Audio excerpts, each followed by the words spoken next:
আজকে আমি যে বিষয়টা নিয়ে কথা বলবো সেই বিষয়টা খুবই গুরুত্বপূর্ণ। আর এই বিষয়টা একটা বিশাল বড় মুদ্রাতে যে পৌঁছে গেছে, আর সেই মুদ্রাটা হচ্ছে রাজনীতিতে সাপোর্ট আর বিদ্রোহ সবাইকে করা যায়, কিন্তু সেটা জেনে শুনে কোন দেশের বিরুদ্ধে আমি তাদেরকে প্রতিবাদ করছি বা তাদের সাপোর্ট করছি, এই জিনিসগুলো কন্টিনিউ তাদের কাছ থেকে জেনে নেওয়াটা উচিত। কিন্তু আজকে বাংলাদেশ যে রকম ধরনের বিপদে পড়েছে, এইটা সবাই আশা ভরসা করে যে প্রত্যেকটা বাঙালিকে ধরে হয়তো কিছু কমেন্ট করে, কিছু কথা বলে, ভালো করে কাগজ ভেরিফাই করে তাদেরকে ছেড়ে দেবে।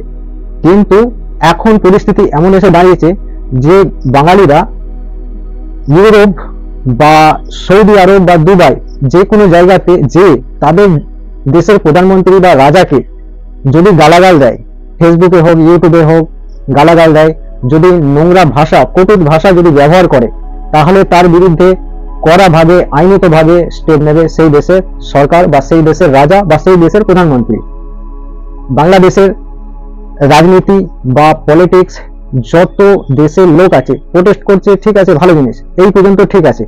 কিন্তু ভারতের প্রধানমন্ত্রী নিয়ে বা বিদেশের যে সৌদি আরব আছে সেই দেশের রাজাকে নিয়ে কটূক্ত কথা বলা, তাকে শাড়ি পরিয়ে, তাকে চুড়ি পরিয়ে, গলাতে জুতোর মালা পরিয়ে যে রকম ধরনের খারাপ নোংরা ব্যবহার করেছে বাংলাদেশের পাবলিকেরা এবং ইউনিট সরকারের লোকেরা, আজকে যে রকম ধরনের কঠিন ব্যবস্থা নিচ্ছে ওই ইউরোপের বা হচ্ছে আপনার দুবাইয়ের যে সরকার আছে এবং সৌদি আরবের যে রাজা আছে, তারা যেরকম ভাবে স্টেপ নিচ্ছে, আমার এটাই মনে হয় যে এক একটা ব্যক্তিকে ধরে তার কাগজ ভেরিফাই করা হবে। ভেরিফাই করার পর তার বিরুদ্ধে বিশাল কড়াভাবে আইনত-ভাবে মানে স্টেপ নেবে, নিয়ে তাদের হয়তো একটা হাত বা একটা পা বা জিভ এরকম ধরনের কেটে দিতেও পারে। এমনকি এটাও হতে পারে যে বাংলাদেশের ইউনুস এখন যে সরকারে আছে তাকে হয়তো ডেকে, ওই যে সৌদি আরবের রাজা আছে, ওই সৌদি আরবের রাজা সে কিন্তু ডেকে তাকে এই নোংরামো করার জন্য তার কাছ থেকে হয়তো জবাবও চাইতে পারে। যে সরকার আছে এখন, যে মুদ্রায় আছে এখন, যে দেশ চালাচ্ছে সেই ইউনুস সরকারকে।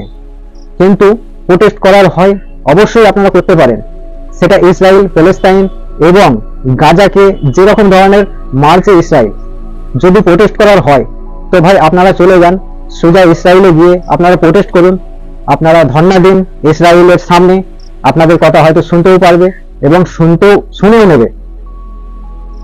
সৌদি আরব সরকার বলে দিয়েছে যে তোমাদের যদি প্রোটেস্ট করার এতই ইচ্ছা থাকে তো তোমরা চলে যাও, টাকা সৌদি আরব দেবে, সৌদি আরব তোমাদের সাপোর্ট করবে।